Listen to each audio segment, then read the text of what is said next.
Thanks for tuning in to another edition of Tim's Vinyl Confessions. I'm Tim Derling, and you know the drill. I'm on Facebook, I'm on Twitter, I'm on Google, and I'm also on YouTube, primarily YouTube. And looking for all the likes, comments, welcome your comments. So this is another episode where I go through some cassettes. This is going to be a very short one because there aren't a lot of cassettes to talk about, but these are my Def Leppard cassettes. Not all. Some of these are like the original ones that I would have had, but most of them aren't. I want to go over what I've got on Tim's Vinyl Confessions. This is On Through the Night, and this is a US edition.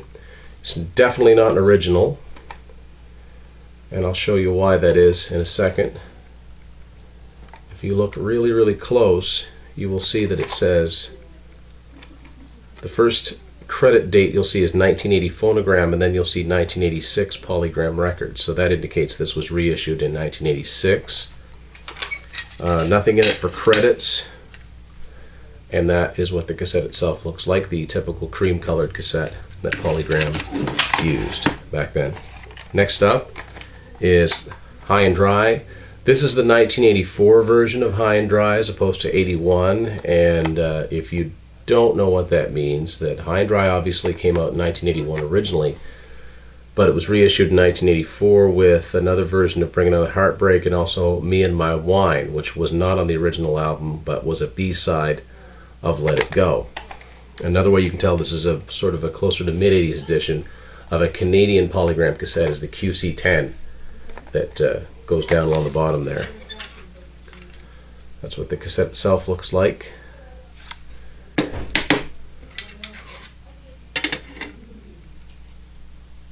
And that's what's in it for credits, which isn't much. Of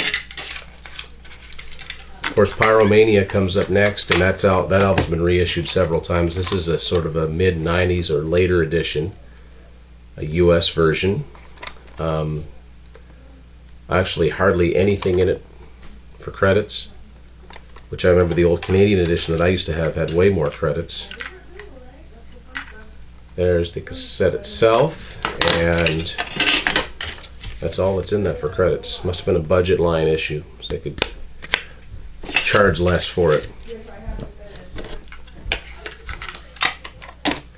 What more do I have to say about this cassette? Hysteria, we've done a whole episode on it, and that's the same one that featured in the episode that Matt and I did. So I don't think I need to open that up. Next up is Adrenalize. The thing about going through these cassette collections is that there's albums in here that I don't have on vinyl because they're newer. Although this is available on record. This is a Canadian version. And there's the cassette itself.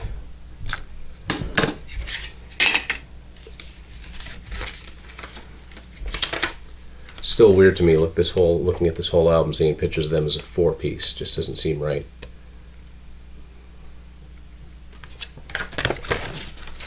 And again, there's a big write-up in here, like there was inside Hysteria.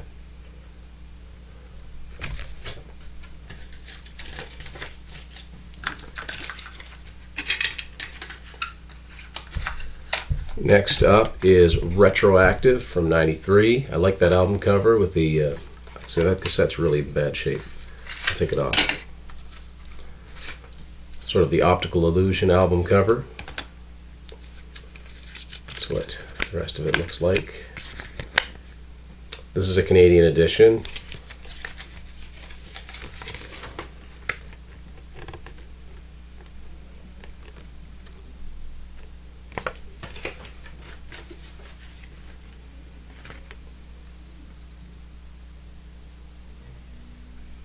So, by the way, that album artwork on Retroactive is done by none other than Hugh Syme. Look up his work. He's probably done albums that you like. This is Vault, the best of Def Leppard, or the first best of to come out. This is a Canadian version of that. And this is one of the last Canadian, what I think, to have the polygram embossed on the bottom. A lot of the Canadian labels did that. I guess labels did that, not just Canada. That's the cassette itself. The credits are a little chewed up here.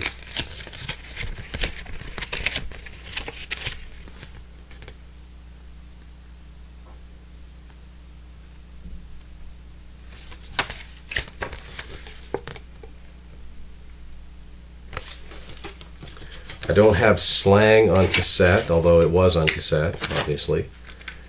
So the last cassette I've got to show you is one that I'd actually just bought on CD, but I was so excited when this album came out that I just had to buy it again. And that might sound silly, but Euphoria came out.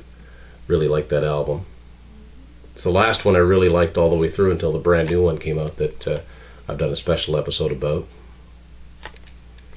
And this is a Canadian edition. They didn't make cassettes too much longer after 1999, which is when this came out. No song titles listed. It's weird to see a cassette with Universal, with a .com on there, but it's got universalrecords.com and cassette coexisting. There was that brief period.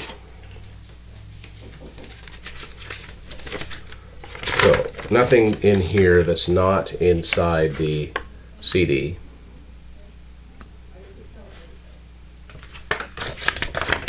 But what is interesting is that it's got like a half, because that's not the full length of it. I don't know why they didn't just complete it, but that's, and this is also one of those ones that if you don't, pretty much you don't fold it right the first time, you won't get it. So that's my Def Leppard cassette collection. Again, it's not very long, but just wanted to go over it. And I'm sure I'll be adding to the cassettes if I see one. Like if I saw Slang on cassette, for instance, I'd pick it up. And certainly if I saw anything later, but although their new album, the self-titled album, is available on cassette if you get the Classic Rock Fan Pack edition. I would have liked to have gotten that, but I settled for the CD. Thanks for watching Tim's Final Confessions.